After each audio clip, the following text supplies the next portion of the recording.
ଏଇ ଜଳଖିଆ ଦେଖିଲେ କେହି କହିବେନି ଆକୁ ଆମେ ବିନା ପିଆଜ ରସୁଣରେ ବନେଇଛେ ବୋଲି। ତା ପୁଣି ଘରେ ଥିବା ଗୋଟେ କପ୍ ସୁଜି ଆଉ 2ଟି ସିଝା ଆଳୁକୁ ନେଇକି ଏତେ ସ୍ୱାଦିଷ୍ଟ ଲାଗିଥାଏ। ଆପଣ ଯଦି ଗୋଟେ ଥର ବନେଇ ନେବେ ନା, ଘରେ ସମସ୍ତେ ଜିଦି କରିବେ ସବୁବେଳେ ଏଇ ଜଳଖିଆ ବନେଇବା ପାଇଁ। ପାଟିକୁ ବହୁତ କୁଡ଼ୁମୁଡ଼ିଆ ଲାଗିବ ଆଉ ଭିତର ବହୁତ ସଫ୍ଟ ରହିବ। ନମସ୍କାର, ପ୍ରତିଦିନ ରୋଷେଇକୁ ଆପଣମାନଙ୍କୁ ଅନେକ ଅନେକ ସ୍ୱାଗତ।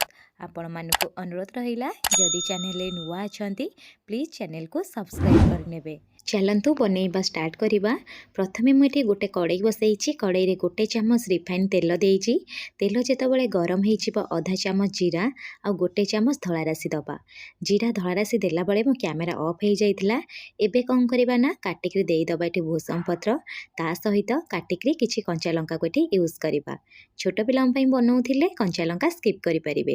ଏବେ ଜଷ୍ଟ ଟିକେ ଭାଜି ନେବା। ଭାଜି ନେଇ ସାରିଲା ପରେ ଯେଉଁ କପ୍ରେ ମାପିକି ଆପଣ ସୁଜି ଦେବେ ସେଇ କପ୍ରେ ମାପିକି ଏଠି ପାଣି ୟୁଜ୍ କରିବେ। ଯେହେତୁ ଗୋଟେ କପ୍ ସୁଜି ଏଠି ମୁଁ ବ୍ୟବହାର କରିବି, ସେଥିପାଇଁ ଗୋଟେ କପ୍ ପାଣି ତା ସହିତ 1/4 କପ୍ ପାଣି ଏକ୍ସଟ୍ରା ମୁଁ ଦେଇଛି। ଏତିକି ହିଁ ପାଣି ଦେବେ। ଅଧିକା ପାଣି ଦେଲେ ଆପଣ କ'ଣ ହେବ ନା, ବ୍ୟାଟରଟା ପୁରା ପାଣିଆ ଟାଇପ୍ର ହେଇଯିବ।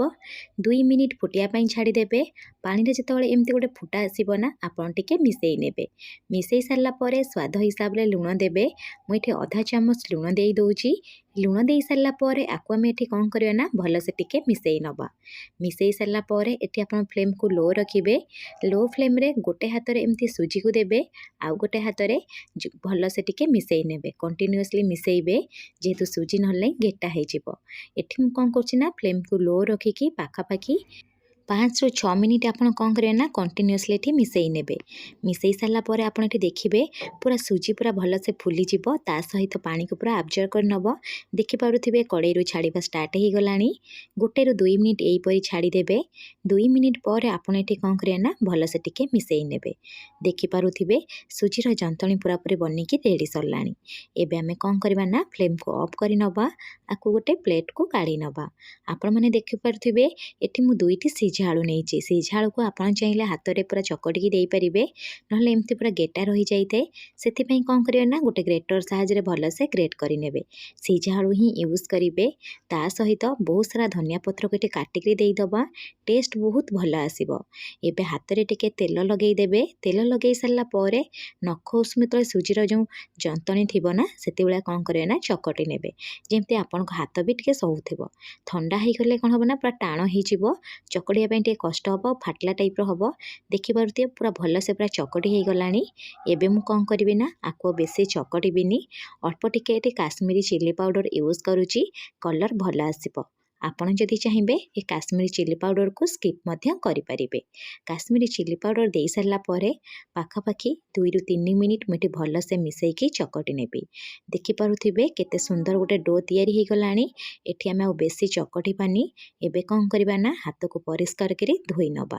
ଧୋଇ ନେଇ ସାରିଲା ପରେ ଆକୁ ଆମେ କ'ଣ କରିବା ନା, ବନେଇବା ଷ୍ଟାର୍ଟ କରିବା। ସେଥିପାଇଁ ପ୍ରଥମେ ମୁଁ ଗୋଟେ ବେଲନା ପେଡ଼ି ନେଇଛି। ଆପଣ ଯଦି ଚାହିଁବେ ଚପିଂ ବୋର୍ଡ଼ ମଧ୍ୟ ନେଇପାରିବେ। ଅଳ୍ପ ଅଳ୍ପ କ'ଣ କରିବା ନା, ସୁଜି ଆଉ ଆଳୁର ଚକଡ଼ା ନେବେ। ହାତରେ ମୁଁ ଯେମିତି ଲମ୍ବାର ସେପ୍ ଦେଉଛି, ଆପଣ କ'ଣ କରିବେ ନା, ପ୍ରଥମେ ଏହିପରି ଗୋଟେ ଲମ୍ବା ସେପ୍ ବନେଇ ନେବେ, ଯାହାଫଳକୁ ଆପଣଙ୍କୁ ସେପ୍ ଦେବା ପାଇଁ ପସନ୍ଦ ହେବ। ମୁଁ ତ ଏମିତି ସିଲିଣ୍ଡ୍ରିକାଲ ସେପ୍ ଦେଇଛି। ଆପଣ ଯଦି ଚାହିଁବେ ଛୋଟ ଛୋଟ ବରା ଟାଇପ୍ର ବନେଇ ପାରିବେ, ଯେମିତି ମେଦୁବଡ଼ା ବନେ ସେହିପରି ମଧ୍ୟ ବନେଇକି ରେଡ଼ି କରିପାରିବେ। ଏବେ ଆମେ କ'ଣ କରିବା ନା, ଗୋଟେ ଛୁରୀ ସାହାଯ୍ୟରେ ଏହିପରି କାଟିଦେବା, ଯାହାଫଳରେ ପୁରା ସହଜରେ ବନିକି ରେଡ଼ି ହେଇଯିବ।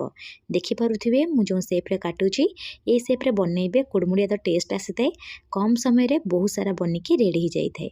ଏବେ ଆମେ କ'ଣ କରିବା ନା, ତା ଆଗପଟ ଆଉ ପଛପଟକୁ ହାତରେ ଏମିତି ଟିକେ ପ୍ରେସ୍ କରି ନେବା, ଯାହାଫଳରେ ଛାଣିଲା ବେଳେ ଜମା ଫାଟିବନି କି ସୁଜି ଜମା ବାହାରିବନି। ଏହି ପ୍ରୋସେସ୍ରେ ପ୍ରଥମେ ସବୁକୁ ବନେଇକି ରେଡ଼ି କରି ନେବା। ଚାଲନ୍ତୁ ଛାଣିବା। ଛାଣିବା ପାଇଁ ପ୍ରଥମେ ମୁଁ କ'ଣ କରିଛି ନା, ଫ୍ଲେମ୍କୁ ମିଡ଼ିୟମ୍ ରଖିଛି। ମିଡ଼ିୟମ୍ ଫ୍ଲେମ୍ରେ ତେଲକୁ ଭଲସେ ଗରମ ହେବା ପାଇଁ ଦେବେ।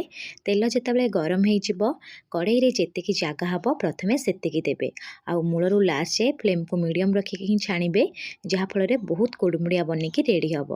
ଦେଖିପାରୁଥିବେ ମୁଁ ଏଠି କ'ଣ କରୁଛି ନା, ଆକୁ ଟିକେ ଉପର ତଳ କରି ମିଶାଇ ନେଉଛି। ମିଶାଇ ସାରିଲା ପରେ ଆପଣ କ'ଣ କରିବେ ନା, ଏହିପରି 2ରୁ 3 ମିନିଟ୍ ଛାଡ଼ିଦେବେ। 3 ମିନିଟ୍ ପରେ ଆଉ ଥରେ ଟିକେ ଉପର ତଳ କରି ମିଶାଇ ନେବେ। କେତେ କୁଡ଼ୁମୁଡ଼ିଆ ବନିକି ରେଡ଼ି ହେଇଛି ଆପଣମାନେ ଦେଖିପାରୁଥିବେ। ଆଉ ଦେଖନ୍ତୁ କଲର୍ କେତେ ବଢ଼ିଆ ସେ ଆସିଲାଣି। ଏବେ କ'ଣ କରିବା ନା, ଆହୁରି 3ରୁ 4 ମିନିଟ୍ ଏହିପରି ଛାଡ଼ିଦେବା। 4 ମିନିଟ୍ ପରେ ଦେଖିବେ କଲର୍ ପୁରାପୁରି ଚେଞ୍ଜ ହେଇଯିବ, ବବଲ୍ ଆସିବା ବନ୍ଦ ହେଇଯିବ। ତାପରେ ସବୁକୁ ଛାଣି ନେବେ। ଛାଣି ସାରିଲା ପରେ ଆକୁ ଗୋଟେ ପ୍ଲେଟ୍ରେ ରଖିନେବେ। साउंड शुणु केते क्रिप्सी बनी। यही प्रोसेस रे मु प्रथमे कौन करी ना सबको बनई नेबी। बनई नहीं सारा पर गोटे प्लेट रखी नहीं। आपण मैंने गोटे थर आपको बनातु केमिति बनिला मो सहित कमेंट सेक्शन रे शेयर करंतु। आपण मानकु यदि वीडियोटी पसंद आसीबो प्लीज वीडियो को लाइक करबा सहित चैनल रे नुआ थिले निश्चय गोटे सब्सक्राइब करनेबे आ सांग मानक सहित शेयर करिवे। पुणी देखा हबो नेक्स्ट वीडियो रे। से पर्यंत रहिली धन्यवाद।